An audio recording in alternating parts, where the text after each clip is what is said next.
Good morning again, third graders. Our read aloud continues. My Father's Dragon, Chapter 4.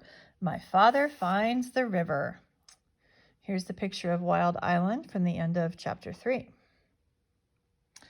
The jungle began just beyond a narrow strip of beach. Thick, dark, damp, scary jungle.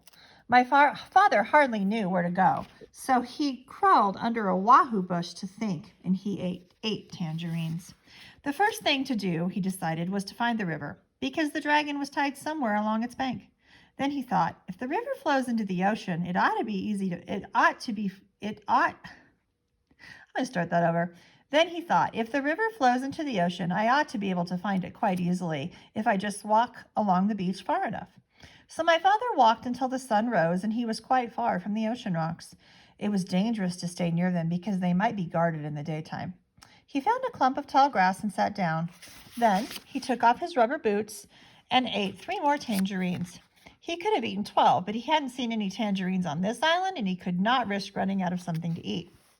My father slept all day and only woke up late in the afternoon when he heard a funny little voice saying, "Queer, queer, what a dear little dock. Dear, dear, what a queer little rock." My father saw a tiny paw rubbing itself on his knapsack. He lay very still, and the mouse, for it was a mouse, hurried away, muttering to itself, I must tell somebody. My father waited a few minutes and then started down the beach because it was almost dark now, and he was afraid the mouse really would tell somebody. He walked all night, and 2 scary things happened.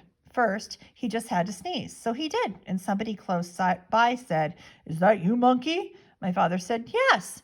Then the voice said, "You must have something in your back, Monkey." And my father said, "Yes," because he did. He had his knapsack on his back. "What do you have on your back, Monkey?" asked the voice. My father didn't know what to say, because what would a monkey have on its back, and how would it sound telling someone about it if it didn't have something? Just then another voice said, "I bet you're taking your sick grandmother to the doctor's." My father said yes and hurried on. Quite by accident, he found out later that he had been talking to a pair of tortoises.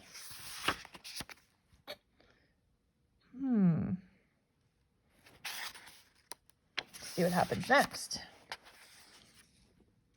Oops, sorry about that. The second thing that happened was that he nearly walked between 2 wild boars who were talking in low, solemn whispers.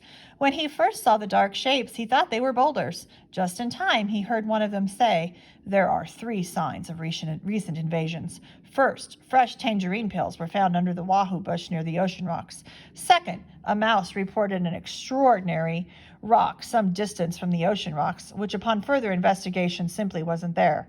However, more fresh tangerine peels were found in the same spot, which is the third sign of invasion. Since tangerines do not grow on our island, somebody must have brought them across the ocean rocks from the other island, which may or may not have something to do with the appearance and or disappearance of the extraordinary rock reported by the mouse." After a long silence, the other boar said, I think we're taking this all too seriously. Those peels probably floated over here all by themselves, and you know how unreliable mice are.